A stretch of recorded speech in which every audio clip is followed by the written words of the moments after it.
Okay, I hope this is working. I'm going to give it a 10 seconds here to make sure I'm in full record mode, and then I will begin my conversation with you. I guess it's a pretty one-sided conversation right now, but wanted to give you some information prior to our meeting tomorrow morning. So thank you for watching this video. I really appreciate it. My name is Suzanne Weete, and I am with Community Partners. And Community Partners is our local community mental health center here in Stratford County. We also offer developmental services as well as family support for those with developmental disabilities. I am here today to talk to you about the Dover Mental Health Alliance, which is a fairly new grassroots movement to really plant the seeds of culture change and how we look at mental health, mental illness, and how we talk about these things, as well as to prevent suicide. Heavy topics, however, I'm going to try to keep it as light as possible. And then tomorrow when we meet, I look forward to your feedback about the information I've presented, as well as a discussion. So I'm going to give a little bit of information regarding the Alliance and the things we're doing, and just pose a few questions for you to think about during this video you're watching. So I'm going to start by sharing my screen. And as I'm getting to that screen, I just want you to think about this question. I want you to think about, what is mental health? Think about that. And I'm going to go find my screen to share.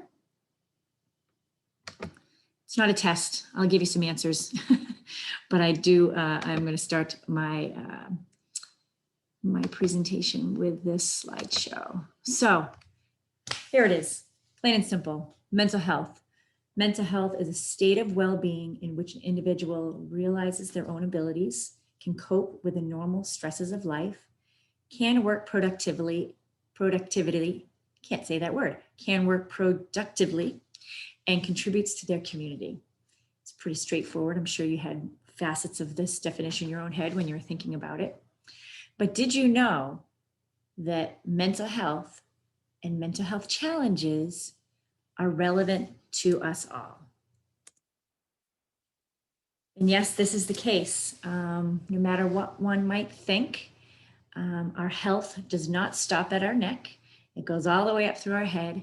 And we have both physical and mental health considerations to think about when we go about our daily lives. Mental health is relevant to us all.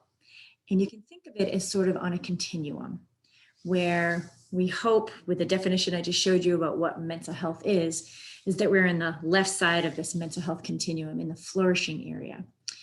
But there are times in our life where we move to the right side, perhaps not always all the way to the mentally ill side, where it's someone is unable to cope with the stress and exhibits changes in their thoughts, behavior, and actions that results potentially in a diagnosable mental illness.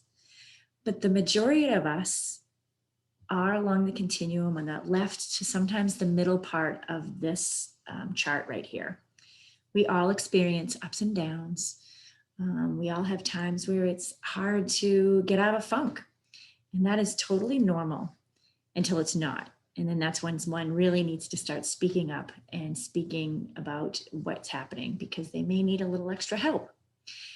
And in particular, this time now, more than ever, because of this pandemic, mental health challenges are affecting even people that feel like they are always on the left side of this particular continuum. Everyone is being affected, if not themselves, but someone they know or someone they love. So mental health is relevant to us all. So what I'd like to tell you a little bit about is what we call the Dover Mental Health Alliance. And Melissa's been one of our founding members of the Alliance. And Melissa, thank you so much for setting this meeting up. I really appreciate it. I should have said that in the beginning. But I want to tell you a little bit about how this began. Back in June of 2019, Melissa helped me, and between myself and Melissa, with her connections with the Rotary and other community organizations, as well as with Dr. Bill Harbron, who is the superintendent of schools, we had a community summit. It was called Mental Illness, Suicide Prevention in Our Community. And the reason why we held this summit is that Bill Harbin and I, with the school district, we were doing some guest speakers at the high school, some workshops around mental illness and mental health, things like that, kind of targeted to youth and families. And then he and I continued to talk about this to say, you know what, this is something the school can't do alone.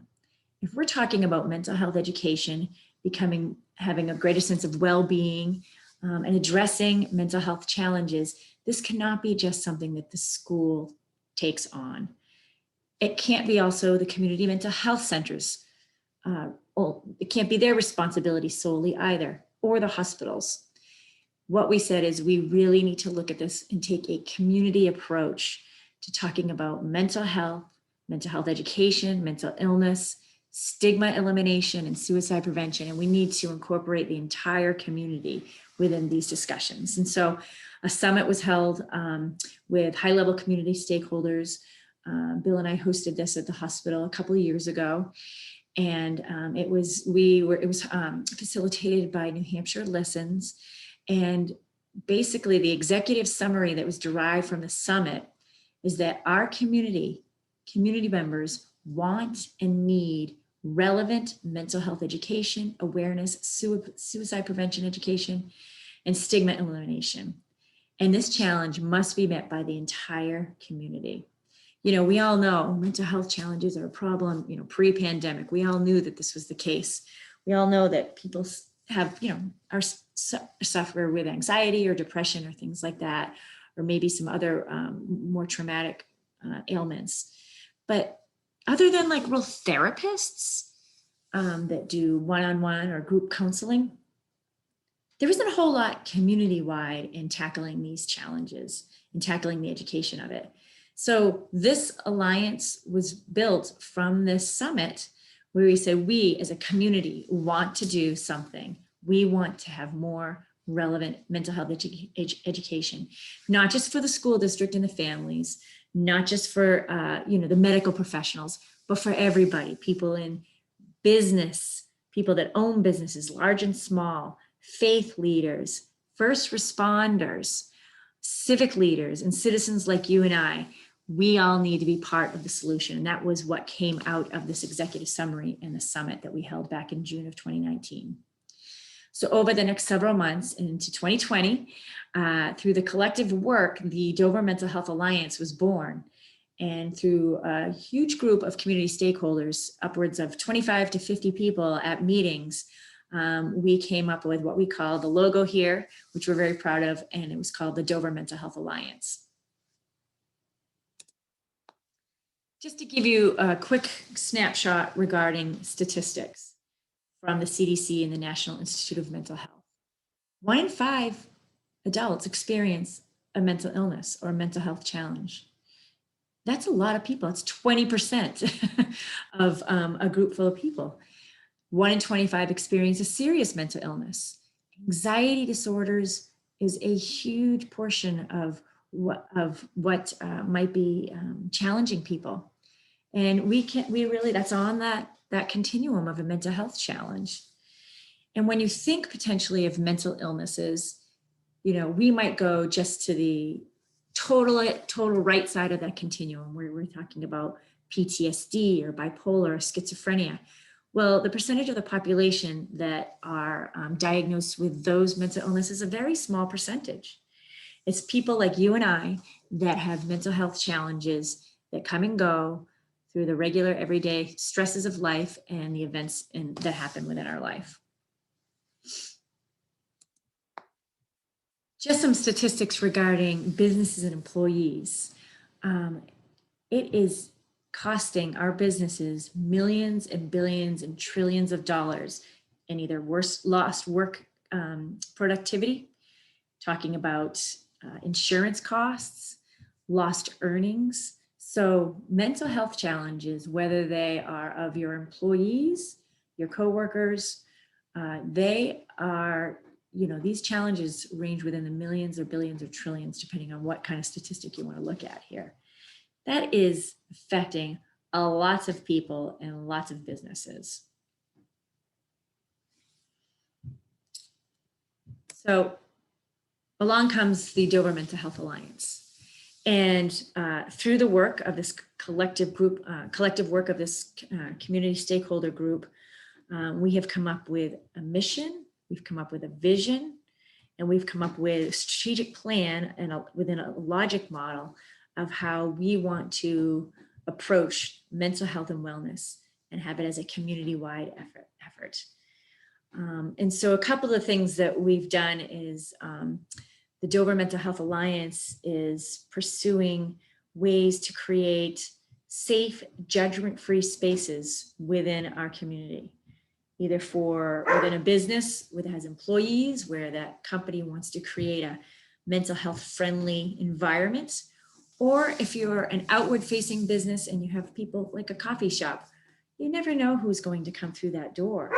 And sometimes you have to maybe address something. And if you don't know how to address someone that might come in with a mental health challenge, it just might go wrong.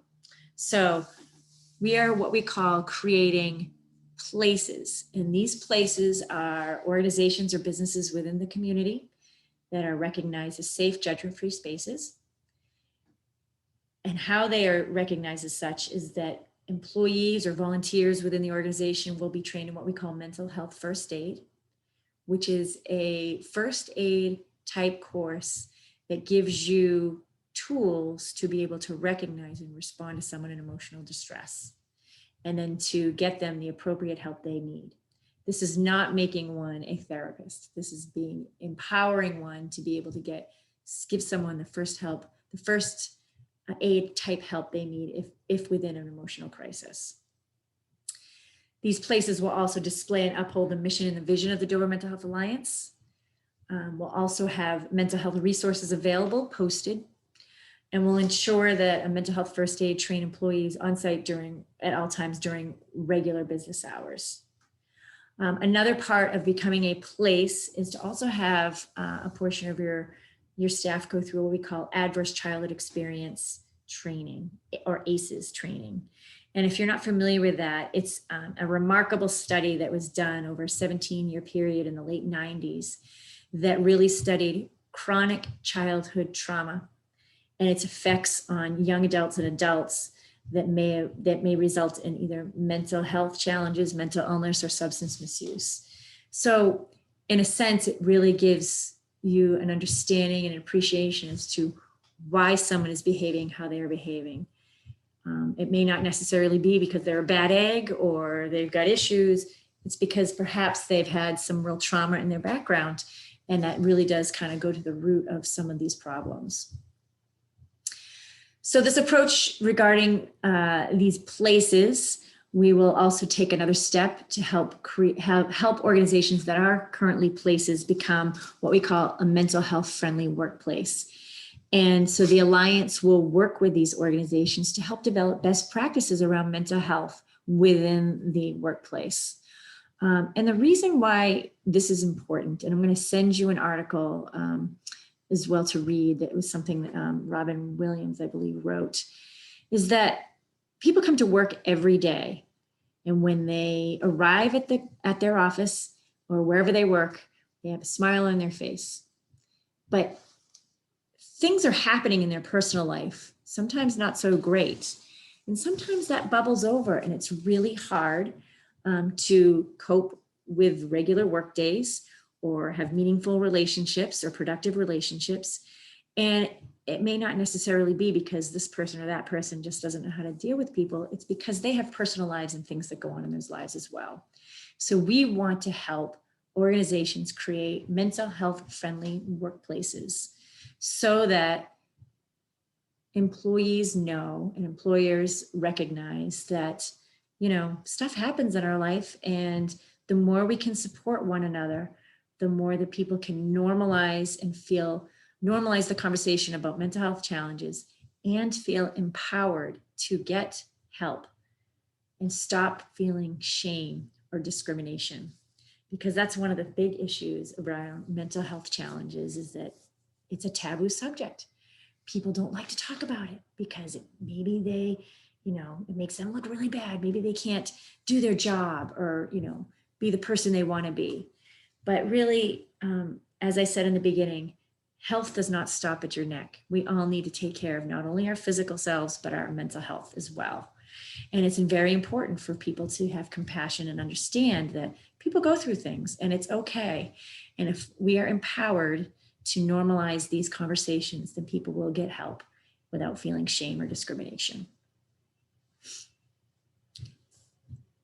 One of the last parts of this approach is that what we would like to do is deem Dover to start as one of the Dover Mental Health Alliance's first mental health friendly communities. Now, we've already had a proclamation read by Mayor Bob Carrier in support of the Dover Mental Health Alliance initiatives, and he's really interested in creating Dover as a mental health friendly community. So we are trying to do this in one place at a time within Dover. And now actually this initiative is starting to spread beyond into other towns, other organizations outside of Dover. So as I mentioned, how will we go about making these mental health friendly communities?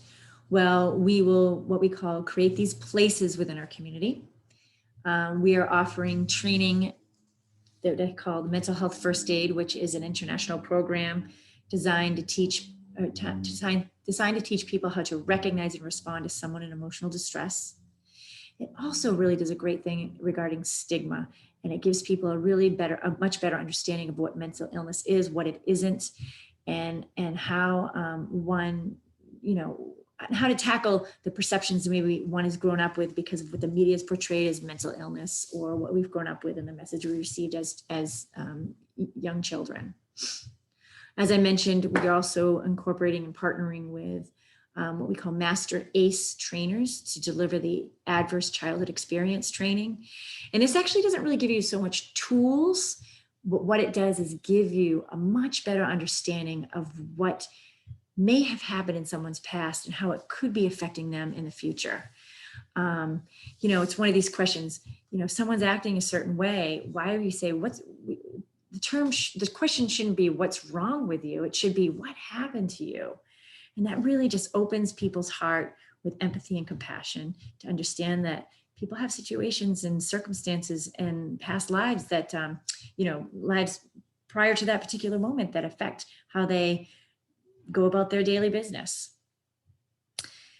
And as I said, we're also going to be working with organizations to develop mental health best practices and policies so that organizations can become mental health friendly for their employees or for their consumers or their customers. So those are the types of initiatives that the Dover Mental Health Alliance is now undertaking here in Dover. And as I said, starting to work now beyond. Somersworth wants to have its own Somersworth Mental Health Alliance, which is really exciting. And I know there's organizations in Rochester that want to become places. So now is the time. I mean, people are really had a hard time this past year. We can't sweep mental health challenges under the rug anymore. They cannot be a taboo subject. It must be out in the open. If someone walked into an office and says, I have cancer, typically a response would be, oh my gosh, well, what can we do? How can we help? What do you need? But is that the same way if someone's walked in the office and says, I'm experiencing a mental health challenge? No, people don't go into another office or talk to an employer about those kind of things. And also, people just don't feel comfortable talking about that. So we have to really change the conversation, flip the script. So that's a lot of the work that the Dover Mental Health Alliance is doing. And as I like to say, we are trying to plant the seeds for culture change one place at a time. And our mission is building a resilient community that understands, embraces, and addresses the complexities of mental health. And with that, it helps to eliminate stigma. It allows people to talk about and normalize the conversation regarding mental health. It develops compassion and empathy where one may have not understood what mental health challenges or mental illness is in the past. So these things are all human, and it's something that we know will take a lot of time, but this is not a 1 year and done initiative. This is like when the change in culture happened when people stopped smoking, with ashtrays used to be everywhere. Well, this is a similar kind of initiative. It's going to take time, but with folks that have an open heart and that are interested in the health and well-being of their employees, their volunteers, their friends, their colleagues. Mental health challenges need to be addressed, and we need to really open up this conversation and normalize it so people can get the help they need without shame or discrimination. So that's a lot of information for you. I'm sure you have questions, and I'm looking forward to talking with you tomorrow. I think I'm meeting you at around 8 o'clock for about 15 or so minutes. But if you are interested in learning more information about the Dover Mental Health Alliance, I will pass along my email to Melissa, and you certainly can email me, but I'd also like to potentially follow up with any of you that might be interested in becoming a place within your organizations, and to talk about, mental health best practices, and to continue this conversation. So thank you so much for your time, and I look forward to seeing you tomorrow.